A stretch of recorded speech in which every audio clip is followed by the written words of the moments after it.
I am Jacob Lapine, Aiden McBarrow, Sergeant of the Bear Hill Army. I'm Baron Angus McBarrow, Chris Lapine, Marshal and Baron of Bear Hill Shire, Marshal of the Bear Army. Today we're going to go over basic sword and shield techniques. Sergeant McBarrow here is going to demonstrate those for us, basic how-tos, and I will do all the talking. First thing we want to learn about sword and shield is how you stand. And that's going to be a stance. Again, we talked about this in other videos, the Weaver stance, horse stance. And what he's going to do is he's going to line himself up. If we use this crack in the floor as a guideline, he's going to put both toes on this line, and then he's going to take his back foot and put it in the middle of the line, and he's going to turn his front foot a little bit towards you, towards the camera.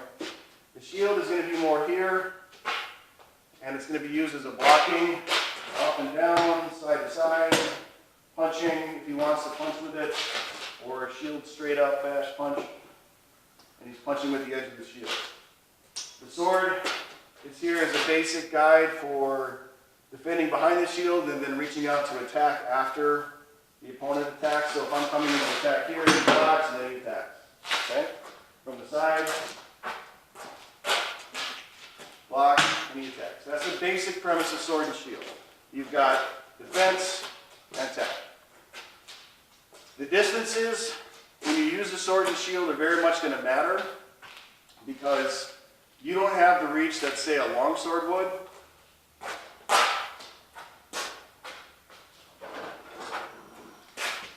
This is a long sword, and if I hold it up against his sword, you can see the difference in the lengths there, so I've got about a good foot on him.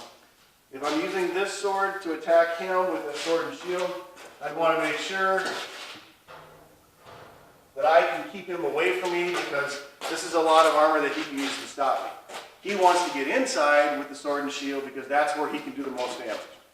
Stabbing from behind the shield, hacking, a little shield bashing, anything like that. So the first thing you want to do is talk about the shield is basically to stop the hits. You got to watch where they're throwing them, and it's going to go up and down. That's pretty self-explanatory. I'm not going to go into a lot of that. Just that there's up, down, outside, inside, and then obviously shield pushes and shield bashes, which is with the edge of the blade. Okay, so that's the four basics of the shield. The attacks that he can do with the shield and the sword arm is an overhead attack. So he's here, he's coming down, he's coming from the side, he's coming over the top, he's stabbing, and then down low and down low. Pretty simple, very hard to get around the sword and shield guy, especially if you've got a two-handed sword. If you have two swords, you've got a little bit more advantage than you would if you have a long sword. The great thing about a long sword is power and distance. You have a lot of power, a lot of distance, and a lot of speed. Especially if you have a light sword and you're able to handle it well, you can move pretty fast. This is extra weight. Anytime you have extra weight on a fighter, it's always going to cause extra slowness. So again, things do balance out. A lot of it depends on how you want to use it.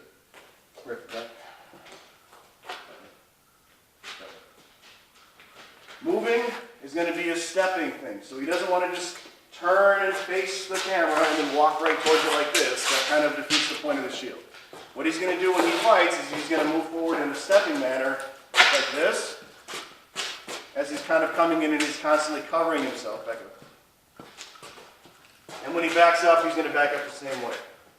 When he moves around an opponent, it's called tracking. When you're tracking on an opponent, you're going to go in a circle. And he's going to keep his shield always towards me. So if he's fighting me, he's going to be moving constantly and keeping that distance. Now he wants to get inside, especially if I have a long sword, because then I can't really use it very well, but he can be popping me constantly 24/7 from this side. So again, he wants to get inside, because I'm going to try to come down, he's here, he's hitting me. Okay? Now, the disadvantage of the shield is it blocks his vision, so he can't see right here. That's where he cannot see, because the shield's in his face. So if he thinks I'm coming high and I cut low, that's a disadvantage. Now, some people, I've seen this, they use clear shields. Not really, period, but if it works for you, great. Plexiglass is a wonderful thing until it breaks into your face. I like wood and leather. That's just me. So, once again, the distance that he wants to keep is going to be closer than a sword and shield or a long sword. So I'm going to be trying to keep my distance here, pushing him away. I don't want him in my face. Okay? A lot of stabbing. If I'm actually fighting, period. If I have blunted tips and we're fighting that way, they call it harness fighting or HEMA. We'd be definitely stabbing a lot more to keep him away. And I wouldn't be stabbing the shield, I'd be stabbing him. There's another thing about sword and shield. If you're fighting a sword and shield, hitting their shield does you no good whatsoever. So the point isn't to cut through his shield, the point is to cut him. So if he's got his shield up, I don't want to be hitting him where his shield is. Okay, I want to be going around. So if we're talking about what he's doing now, we want to be tracking on how he's actually attacking me. So he's going to be moving in, and we're going around, and I want to keep him away. I don't want him right in my face, trying to hit me. And as you can see, he's kind of turning towards me, but not a lot. So he's still keeping that shield between us pretty well. So if I'm over here to give you a better view, he's still got the shield up. And if I try to do overheads, underheads, he's still got me pretty good. I can't get inside. Shield basics are the first form that you should learn as a sword fighter because they do give you a lot of protection and the ability to attack as well. But there are different kinds of shields. This is a Targ. It's a round circular shield that can protect you fairly well if you have good mobility.